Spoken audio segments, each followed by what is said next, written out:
Hi everyone, I'm Amelia. Today I want to tell you the story of an empire that once shaped everyday American life. Long before Amazon, before online shopping, there was Sears. For decades, millions of American families bought almost everything from this company, from refrigerators, to family clothes, to the iconic CRAFTSMAN tools sitting in garages across the country. At its peak, Sears wasn't just a store, it was the American dream. But then, the internet arrived. America changed, and one of the most powerful retail empires in history slowly began to disappear. And honestly, if you grew up in America, there's a good chance Sears was once part of your life too. So before we begin, don't forget to like the video and subscribe to the channel, because stories like this are more than business stories. They're stories about how the world changes, and how entire generations change with it. This is the rise and fall of the Sears empire. Walk through almost any town today, and you'll find them.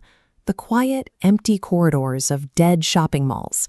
In millions of suburban garages, the bright red metal of a Craftsman toolbox used to be a fixture. Today, those inherited tools sit mostly untouched, a quiet relic of an older economy. It is easy to look at this landscape and point the finger at the usual suspects. We assume Walmart's aggressive pricing and Amazon's hyper-efficient internet delivery systems slowly choked out the brick-and-mortar giants. But there is a glaring irony in that explanation. The retailer that lost everything to the e-commerce boom is the exact same company that originally invented the concept of delivering absolutely everything straight to your door. In the 1880s, the United States was vast and largely rural. If you didn't live near a major city, accessing basic consumer goods meant a long, difficult trip to a poorly stocked general store. The rapidly expanding rail network was mostly moving industrial freight, not household items. Richard Sears, a train station agent, saw a massive bottleneck. He partnered with Alva Roebuck to bypass the local stores entirely, offering a radical proposition. People could select what they needed from home, send a letter, and have the goods shipped directly to them. The physical manifestation of this idea was the Sears catalog. Americans called it the Consumer Bible. Its inventory covered every aspect of domestic life. A family could order clothing, sewing machines, pianos, and even the lumber and blueprints to construct an entire house.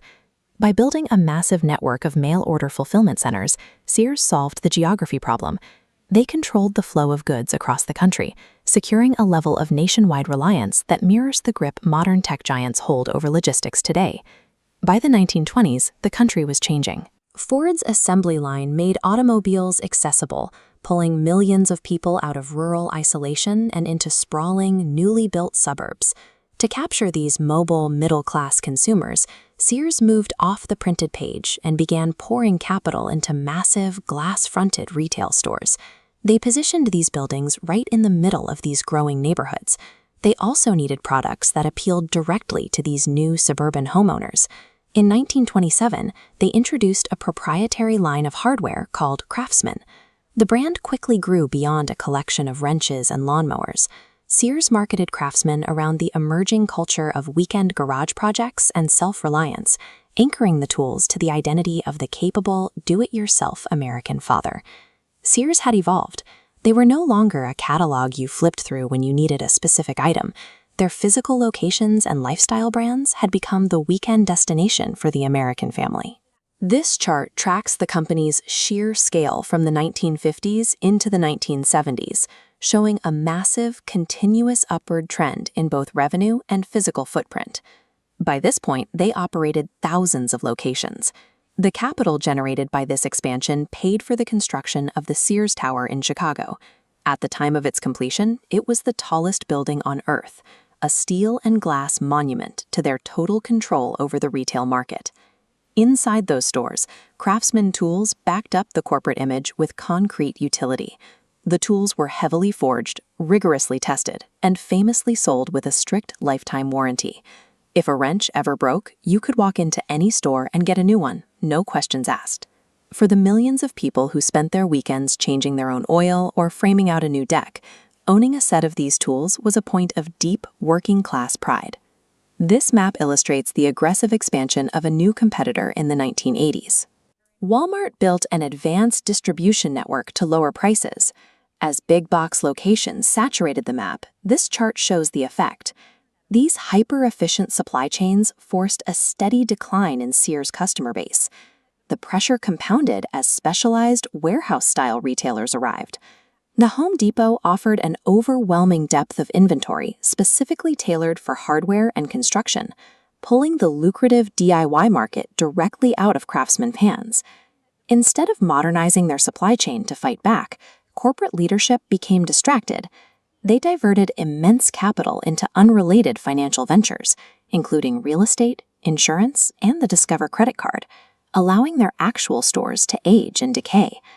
And while management focused on credit portfolios, early computer networks were quietly laying the foundation for a digital marketplace that would render physical catalogs entirely obsolete. Prioritizing financial engineering over customer experience, the Chicago executives forgot the core mechanical function of retail, leaving the company completely blind to the internet. Then, the 1990s arrived. The internet began to digitize the remote shopping model Sears had spent a century perfecting, with a new startup named Amazon leading the charge. While e-commerce accelerated, Sears stumbled. Their early website was slow and difficult to navigate. The leadership failed to recognize how online buying would soon dictate the future of retail.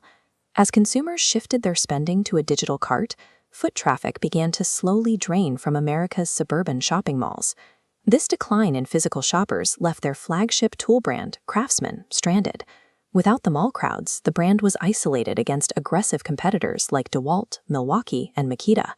Younger buyers wanted convenience and wider selections, and they found it at big-box competitors. The fierce brand loyalty their parents had for Sears simply didn't transfer to the next generation. The original pioneer of remote shopping had become hopelessly trapped inside millions of square feet of expensive, aging real estate. In 2005, a hedge fund manager named Eddie Lampert bought Sears and Kmart. His strategy was to ruthlessly cut costs, hoping to turn the retail giant into a profitable holding company. This flowchart illustrates the mechanics of asset stripping. Instead of investing in selling products, leadership extracted funds from store maintenance to generate cash for financial holdings.